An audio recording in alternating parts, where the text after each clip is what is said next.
Uma perseguição resultou em tiroteio e deixou um policial militar e 4 suspeitos mortos na Avenida Brasil, na Zona Norte. A repórter Roberta Camargo tem os detalhes. Tudo aconteceu a partir de uma perseguição policial na Avenida Brasil, que começou na altura de Guadalupe, na Zona Norte do Rio de Janeiro. Segundo a Polícia Militar, o Batalhão de Policiamento de Vias Expressas recebeu informação de que havia 2 veículos suspeitos na região e fizeram uma ordem de parada para esses veículos, que não atenderam a esta ordem. Foi quando começou a perseguição, porque os ocupantes dos veículos atiraram contra os policiais. O Batalhão de Polícia de Choque também foi acionado para esta ocorrência. A perseguição aconteceu na Avenida Brasil, no sentido centro. Segundo o Centro de Operações Rio, inclusive, a Avenida Brasil ficou parcialmente interditada na altura da estação de BRT Jardim Guadalupe por cerca de 3 horas. Nesta perseguição, 4 suspeitos morreram.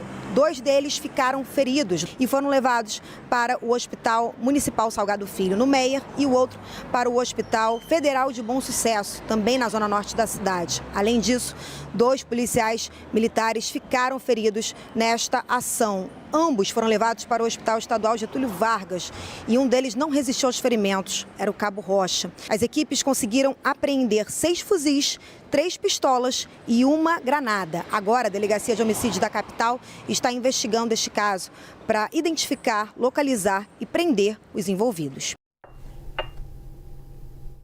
Ainda falando sobre o Rio de Janeiro, a Polícia Federal prendeu um motorista com cerca de 20 armas em um veículo de carga.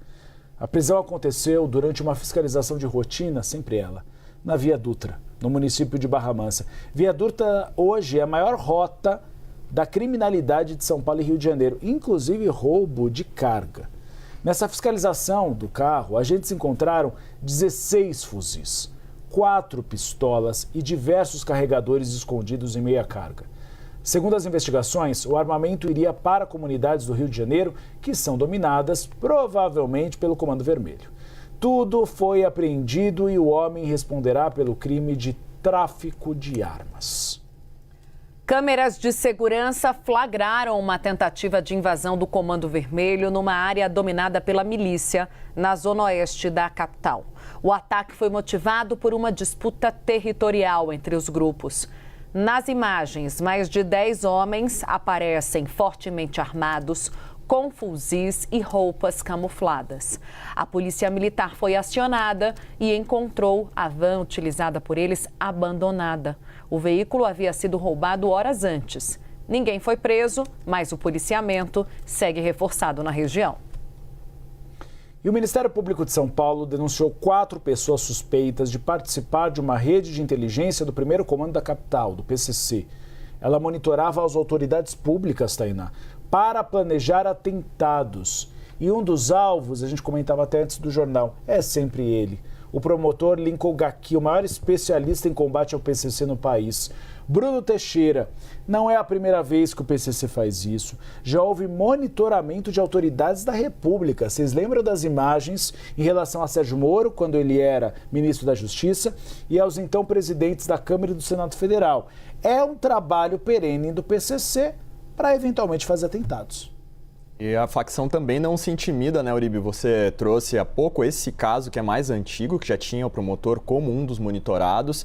E novamente agora a gente traz também um desdobramento de um outro esquema criminoso da facção Primeiro Comando da capital, que monitorava então o promotor Lincoln Gaki. Boa tarde para você, para a Tainá, todos que nos acompanham aqui no Bastidores CNN. Essas investigações que agora elas resultam nessa denúncia do Ministério Público contra 4 pessoas, elas apontam então que a facção, ela estaria, e esse grupo estaria ligado ao planejamento dos atentados contra o coordenador de presídios da região oeste de São Paulo, o Roberto Medina, e o promotor de justiça, Lincoln Gaki, como a gente mencionou aqui. Na denúncia, o Ministério Público aponta que o grupo funcionava com uma divisão rígida de tarefas, onde cada integrante realizava uma função específica nesse monitoramento das autoridades, com tarefas, então, onde essas atividades, sim, elas não necessariamente, elas faziam com que eles conhecessem a totalidade do plano, ou seja, cada um conhecia uma parte desse plano até como um mecanismo para que esse plano não vazasse, né? Então, isso dificultava a detecção desse esquema por parte das autoridades, já que ele estava aí fragmentado. Nessa denúncia, então, o MP apontou contra 4 pessoas, 4 homens que participavam desse esquema. Além de detalhar a ligação desses denunciados com a facção criminosa, o documento, essa denúncia, ela ainda cita que os investigados atuaram no levantamento detalhado da rotina não só dos alvos, do coordenador de presídios e também do promotor, mas também como de familiares deles, registrando diversas atividades das pessoas no dia a dia. E assim, então, de acordo com essas investigações, esse grupo reuniu material com a finalidade de repassar as informações para a Sintonia Restrita, que aí é um grupo que está numa cadeia maior da facção e é o setor responsável pela coordenação de ações e de maior relevância estratégica dessa facção. Então, entre as provas identificadas nessa investigação, como eu disse, que eu trouxe aqui que eles faziam esse monitoramento dos familiares e dos alvos, havia vídeos, fotos das pessoas monitoradas, então um trabalho feito no dia a dia e muito próximo dos alvos pela facção. Então agora, a partir dessa investigação, o MP denuncia 4 pessoas envolvidas nesse esquema criminoso do PCC, Uribe e Tainá.